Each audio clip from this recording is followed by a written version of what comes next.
My name is Bobby Jindal.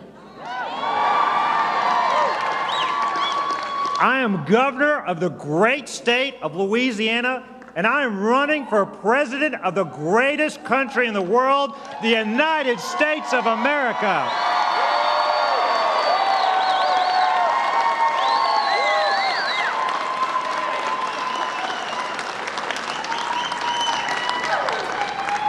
"44 years ago, a young couple who had never before been on an airplane, they left their home on the other side of the world to come to a place called America.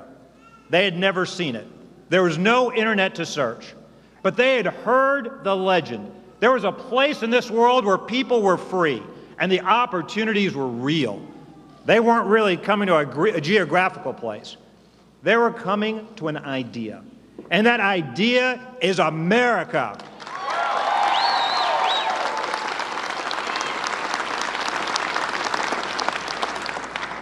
To them, America represented all that was good in the world, where you could get ahead if you worked hard and played by the rules. A place where what matters is the content of your character, not the color of your skin, the zip code you were born in, or your family's last name. My dad grew up in a house without electricity, without running water. He was the only person in the family to get past the 5th grade.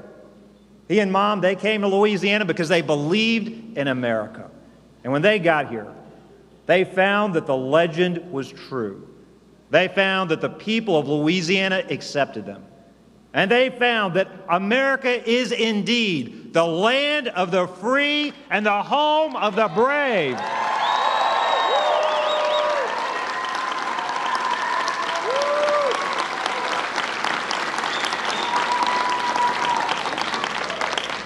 "37 years later, my parents' eldest son became governor of Louisiana.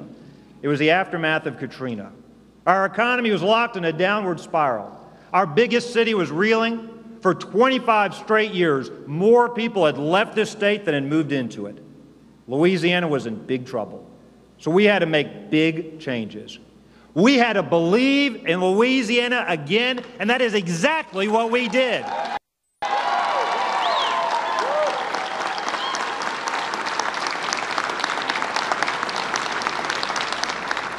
We reformed our ethics laws. We went from one of the worst states to one of the best states in the country.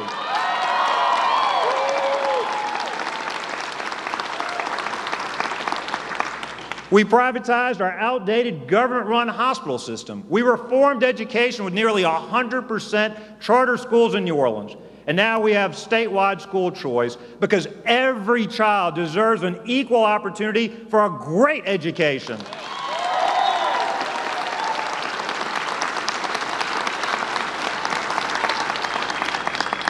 Instead of the child following the dollars, we made the dollars follow the child because we trust the parents, not the bureaucrats, to make the best decisions for their kids.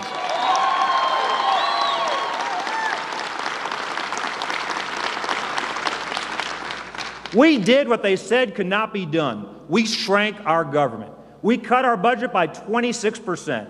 We cut the number of government bureaucrats by more than 30,000. Now, it wasn't easy. The big government crowd fought us every step of the way. They protested. They filibustered. They even took us to court, but in the end, we won.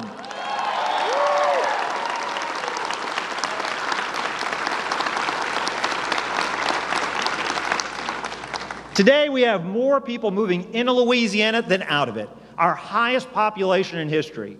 Our kids are coming home.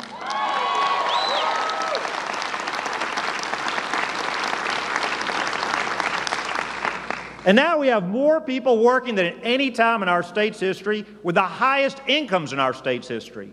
A job for your family, a paycheck in your mailbox. They're the ultimate proof that your state is doing things right.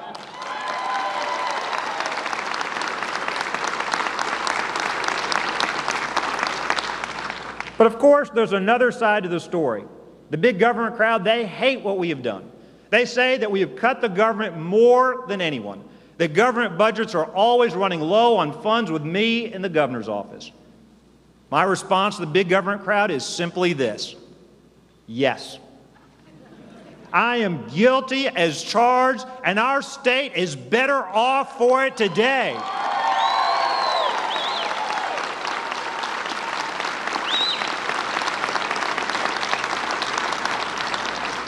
It's time for the folks in Washington to admit the truth. You can't grow the economy and the government at the same time. It is an either-or choice. Now, Hillary Clinton, she wants to grow the government in Washington. We want to grow the real economy out here in America.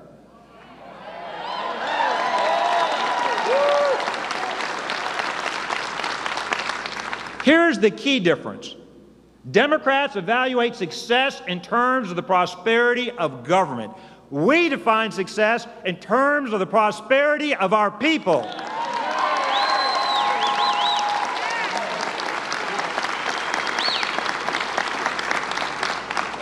My approach is different from most of the other people running for president. The United States of America was made great by people who get things done, not lots of talk or entertaining speeches. Oh, to be sure, there are a lot of great talkers running for president already, but none of them, not one, can match our record of actually shrinking the size of government.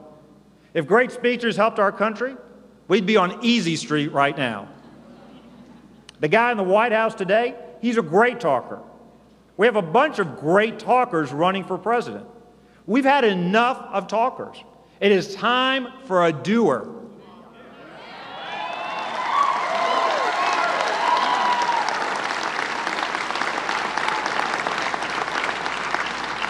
I'm not running for president to be somebody. I'm running for president to do something.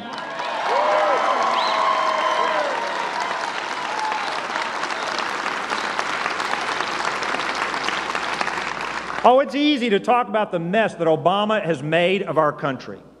Every American knows about it. Every Republican candidate talks about it. That's not even half of what we should expect from our next president. We owe voters more than just a tirade about the problem. We owe them honesty about our solution. I will do the things that you cannot do in Washington. I will say the things you cannot say.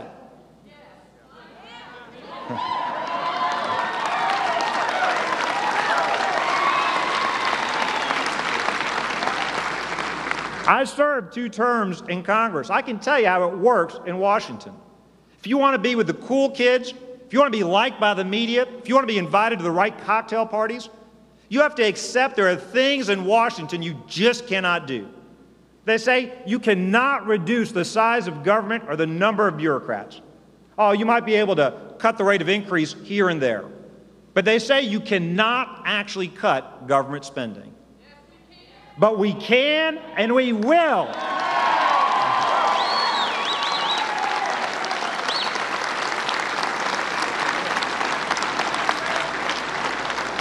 They say the $18 trillion national debt can't really be addressed. It's just a part of doing business, so it's better not to talk about it. But we can and we will.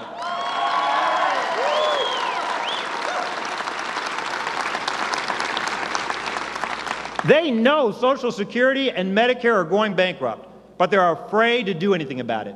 So they deny the math, they pretend everything is fine. But we can reform and save these programs, and we will.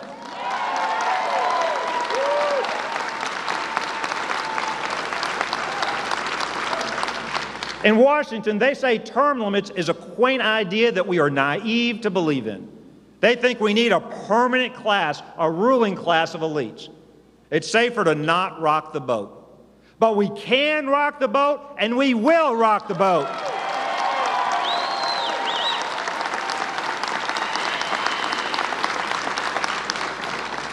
In Washington, they know the voters want the border secured, but they refuse to do it. But you and I can, and we will secure our border.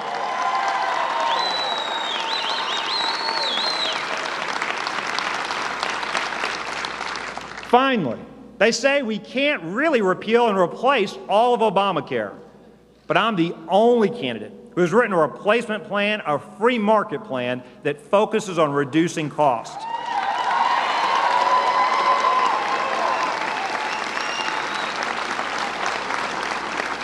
We can repeal Obamacare, and we will repeal Obamacare.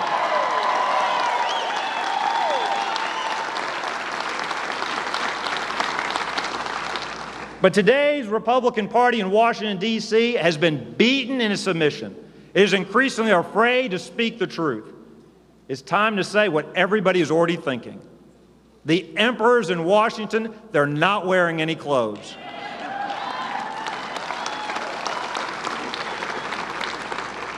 In case it's not clear by now, I am running for president without permission from headquarters in Washington, D.C.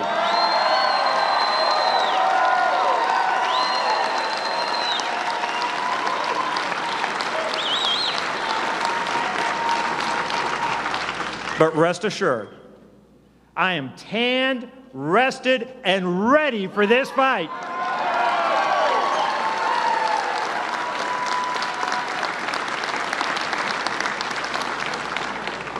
Here's the truth about most politicians.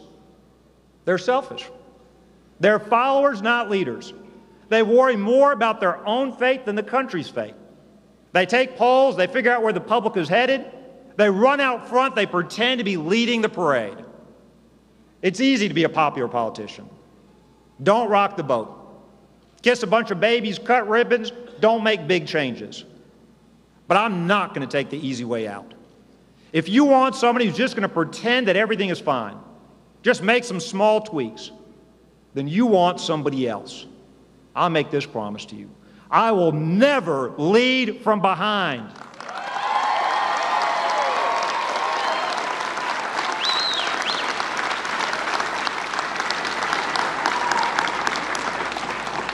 I know that some believe that I talk about my faith too much, but I will not be silenced.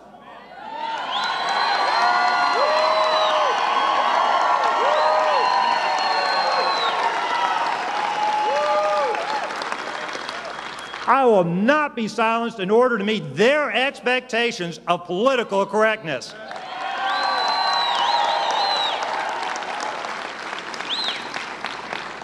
They don't seem to accept the idea that you can be both intellectual and Christian. They can't fathom the notion that you can be both smart and conservative. They need to get out more. There's a big country out here with millions of Americans who believe in God and are not ashamed to say so.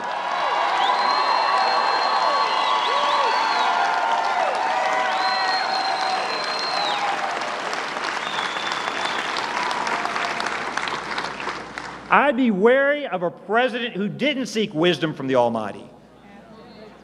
I don't know about you. I've met many smart people who lack wisdom. Yet Christianity, it is under assault today in America. The liberals, they have forgotten their history. Religious liberty is not some quaint notion from the past. It is fundamental to our freedom. That's why it is protected in the First Amendment to the Constitution. I want to say this slowly so that even Hillary Clinton can understand this. America did not create religious liberty. Religious liberty created the United States of America.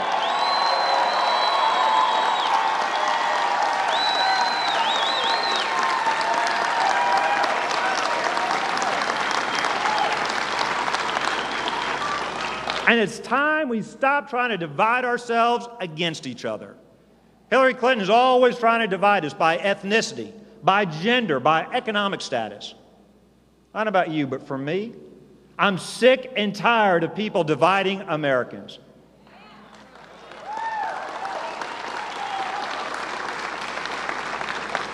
And I am done with all this talk about hyphenated Americans. We are not Indian Americans, African Americans, Irish Americans, rich Americans, or poor Americans. We are all Americans.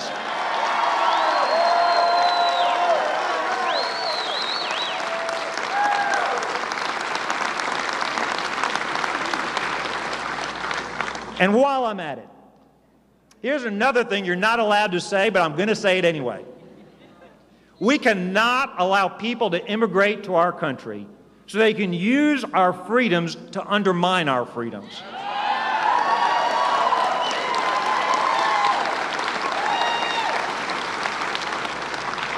That is exactly what has happened in Europe, where they have second, third generations of immigrants who refuse to embrace the values and culture of the countries they have moved into. We must not let that happen here.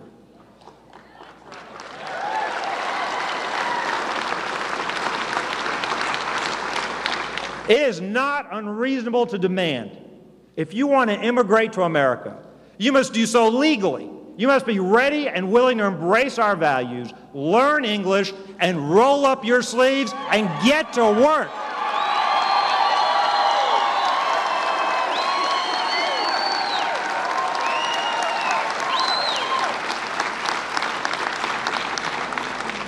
Now let's do something different. Let's actually tell the truth about our political situation. Yeah, that's right, it is a mess. Republicans must stop being afraid to lose. If we try to hide who we are again, we will lose again. You've heard Jeb Bush say that we need to be willing to lose the primary in order to win the general election. We're going to help him do that.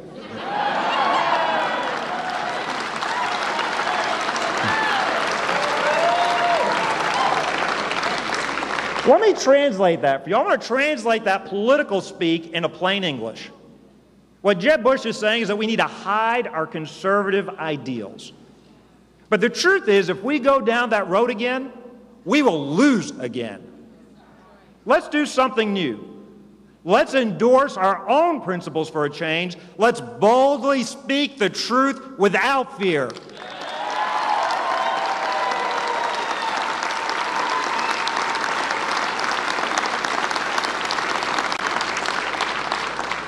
As Republicans, we've already tried to appease the left, to make the media like us better, to talk in politically correct language, to hide some of our beliefs by calling them distractions.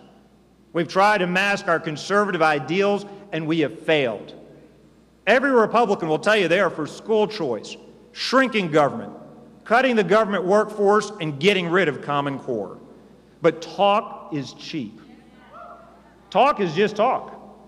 I haven't just talked about these things, I've actually done these things. Every Republican will say they will fight to protect the unborn, repeal Obamacare, secure the border, and destroy ISIS.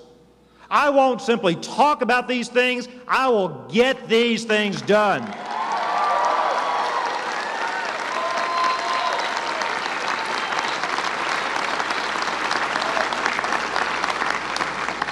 It's time to level with the American people. This president and his apprentice-in-waiting Hillary Clinton are leading America down the path to destruction, economically, culturally, and internationally. But the most devastating thing they've tried to do is redefine the American dream. Instead of the dream being to have opportunity and freedom to control your own destiny, to make your own way, their dream is for the government to take care of you, to make people dependent on the government. We want to guarantee equality of opportunity. They want to guarantee equality of outcomes. The simple fact is, they're trying to turn the American dream into socialism.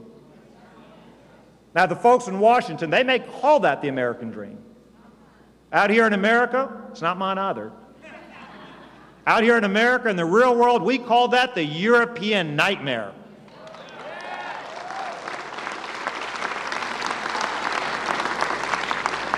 To be clear, we're not simply trying to reclaim the past.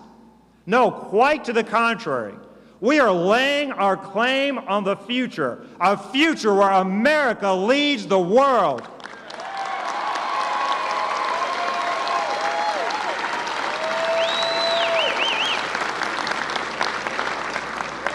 This is not a cause any of us can resist. It is our destiny, it is our mission. As America goes, so goes the world. We are the light of freedom in a dark world, and it's time we started acting like it. I will not be intimidated from talking about the fact that radical Islam is evil and it must be destroyed.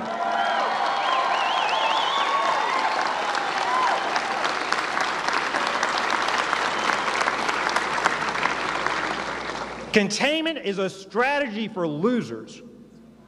But as General George S. Patton famously observed, Americans play to win all the time. Americans don't play to lose. President Obama has it wrong. Secretary Clinton has it wrong. Our allies need to trust us. Our enemies need to fear us. It is time we play to win again.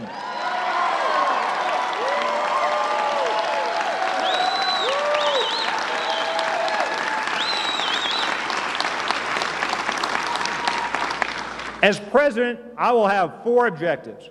I will secure our borders.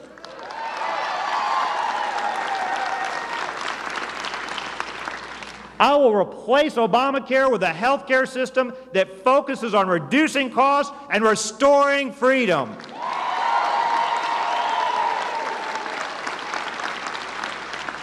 I will grow the private sector economy by shrinking the size, scope, and reach of the federal government.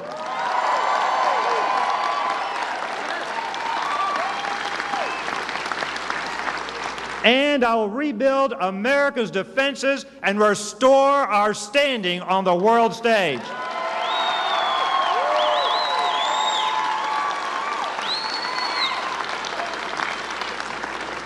I'm not asking you to simply join my campaign. I'm asking you to join a cause. If you're looking for a candidate who will politely manage America's descent into mediocrity, I'm not your man. But if you are chasing a dream, looking for a land where the people are free and the opportunities are real, I am asking you to believe.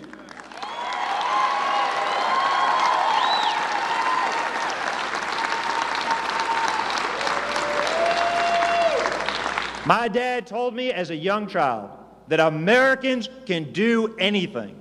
I believed him then, and I believe it now. I know in your heart you believe it too. I am asking you to believe again. Believe in what we can do. Believe in what America can do. Thank you. May God bless you. May God bless the United States of America. We were made to be courageous.